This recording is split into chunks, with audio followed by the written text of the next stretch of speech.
Hello दोस्तों, welcome all. हाँ दोस्तों, MPNHMCHO का फाइनल रिजल्ट आ चुका है एंड कॉमन मेरिट रैंक आपको पता चल गई है। तो अभी देख लेते हैं इस वीडियो में कि जो आपको कॉमन मेरिट रैंक आई है उसके अकॉर्डिंग आपका आगे का सिलेक्शन प्रोसेस क्या होगा, आगे की मेरिट रैंक कैसे बनेगी। क्योंकि कॉमन मेरिट रैंक तो दोस्तों आपकी टोटल मेरिट रैंक है, ये कैटेगरी वाइज नहीं है। तो बट वैकेंसीज जो फिलअप होना है वो पर्टिकुलर कैटेगरी को particular percentage of vacancy fill करना है। तो आपकी आगे की प्रोसेस क्या होगी। बहुत सारे कैंडिडेट्स के मन में ये डाउट है कि सर हमारी 1000 रैंक है बट सीट्स तो 300 ही है हमारी कैटेगरी में, तो हमारा सिलेक्शन होगा या नहीं। तो आपकी ओवरऑल रैंक से कैटेगरी रैंक कैसे निकलेगी, इस वीडियो को लास्ट तक देखें।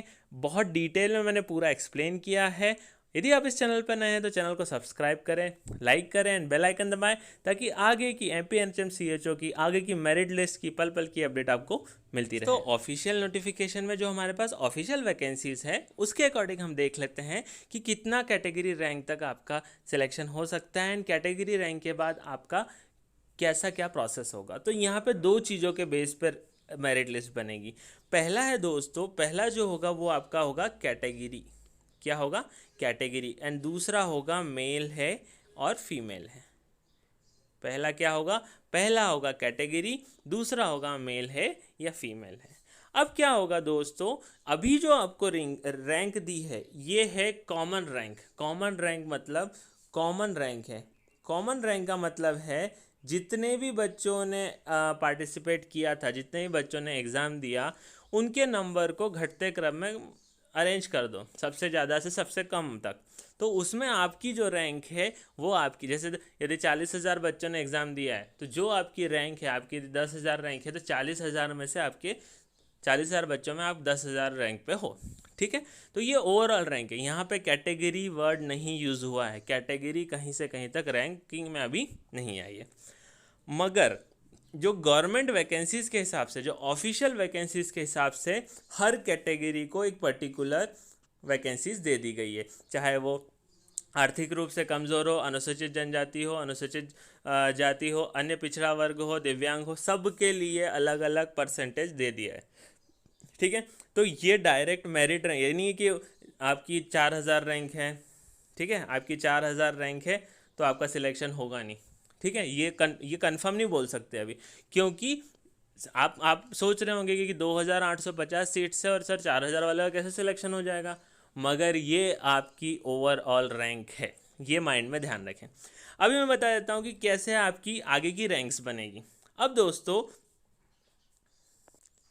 यहाँ पे जो है ओपन रैंक, अभी ये ओवरऑल रैंक है, ये है हमारे पास ओवरऑल रैंक। ओवरऑल रैंक, ठीक है।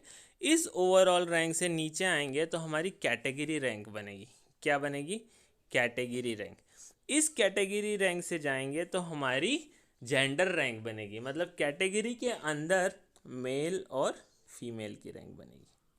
ठीक है, अब मैं आपको बता देता हूँ कि यहाँ पे यदि ओवरऑल रैंक में मान लो ओवरऑल रैंक में आपकी रैंक 1,000 है। ठीक है, तो इसमें सारी कैटेगरी के बच्चे आ गए, जनरल भी आ गया, ओबीसी भी आ गया, एससी भी आ गया, एसटी भी आ गया।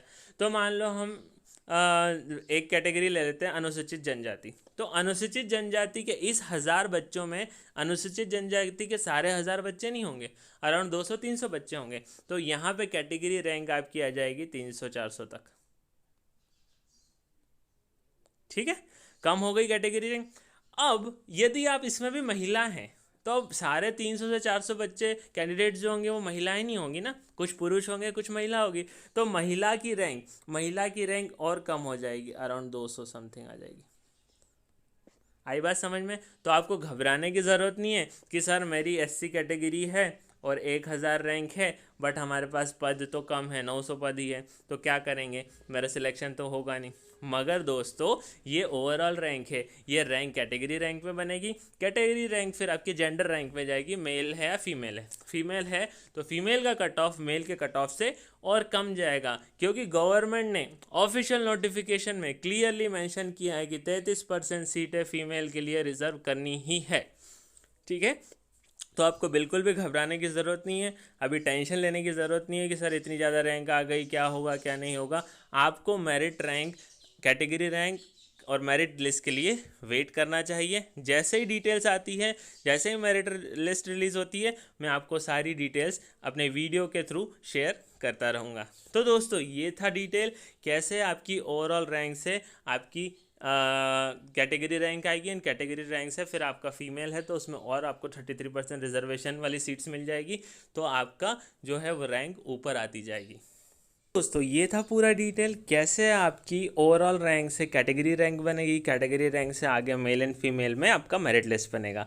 तो यदि आप इस चैनल पर नए हैं, चैनल को लाइक करें, शेयर करें, सब्सक्राइब करें एंड बेल आइकन दबाएं ताकि MP NHM CHO की आगे की मेरिट लिस्ट की पल पल की अपडेट आपको मिलती रहे।